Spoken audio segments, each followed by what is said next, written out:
Hello everyone and welcome back to Do You Even CSGO, the noob-friendly tips and tricks series taking the internet by storm. What?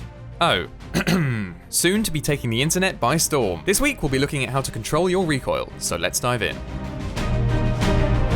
Recoil control is one of the many aspects of CSGO that requires a huge amount of practice and skill, and yet to the casual observer it's completely invisible. After all, most other FPS games have shooting mechanics that involve little more than point at target, hold down trigger, strafe to dodge bullets, easy kill, where's my AC-130. But as I'm sure you're starting to realise, CS isn't like other shooters. If you saw last week's episode, you should be well on your way to improving your aim, but you'll almost always need to hit your opponent more than once to kill them, which is where that good old spray comes in. Every weapon in Global Offensive has its own unique and mostly predictable recoil pattern, which you'll have to learn to counteract by moving your mouse in specific ways at specific times, whilst hopefully staying on target and killing that pesky enemy before he kills you. Let's take the AK-47, Counter-Strike's most iconic and most deadly rifle, as an example. Firing full auto with no recoil control produces this weird backwards 7 shape on the wall, where the bullets trace upwards, veering to the left, then moving sharply right, left, and back to the right again. In order to counteract this madness, you'll have to move your mouse in the exact opposite motion, down and right, sharply left, right, and back to the left again. The AK is arguably the best all-round weapon in the game, but it kicks like an angry mule, and if your spray control isn't up to scratch, you've got about as much chance of hitting your target as Cloud9 have of winning a major.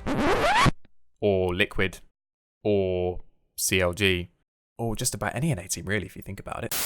Rather than taking the time to painstakingly explain each weapon's recoil pattern in turn, I'm going to assume you're intelligent enough to take the AK theory and apply it to the other guns in the game. In the description below, you'll find an excellent site that shows all the weapon spray patterns and required mouse movements to counteract them, so I'd highly recommend you go and take a gander. Bear in mind that it's almost impossible to completely negate recoil, but with practice you'll be able to get much tighter groupings and win far more gunfights as a result. Speaking of practice, you'll want to take some time to get a feel for each gun before trying this stuff in a competitive match. The same techniques we looked at in last week's episode apply here as well. Jump in an offline server, turn on bullet impacts, and pump some walls full of lead. As with aim training, there are also some fantastic workshop maps which will simplify the process of learning a new spray pattern massively, the best of which, in my opinion, is Recoil Master by Uletical. One more thing before I let you go. Your weapon's recoil and therefore accuracy will also be affected by how much you're moving and whether you're crouched or standing. Crouching rather than standing increases accuracy, making the pattern deviate less and therefore slightly easier to manage, whilst movement does the total opposite. Running, walking, climbing ladders, or jumping makes most guns totally inaccurate, and in the majority of cases you should never be doing any of these things whilst shooting. The exceptions to this rule are SMGs and pistols, which keep a decent level of accuracy while running, as well as the Scout sniper rifle and Mag 7 shotgun, which are the only weapons in the game to retain accuracy while jumping. Bam! Recoil control in CSGO. Pretty daunting stuff for new players, but I'm sure you chaps will rise to the challenge just fine. And if there's one simple takeaway from this video, just don't move and shoot at the same time. That's what everyone else says after all, so maybe I shouldn't overcomplicate things. As always, don't forget to tune in next week when we'll be tackling the topic of sensitivity, and if you have any suggestions or questions, please do scribble away in the comments below. Thanks for watching, folks. I'll see you on the next one.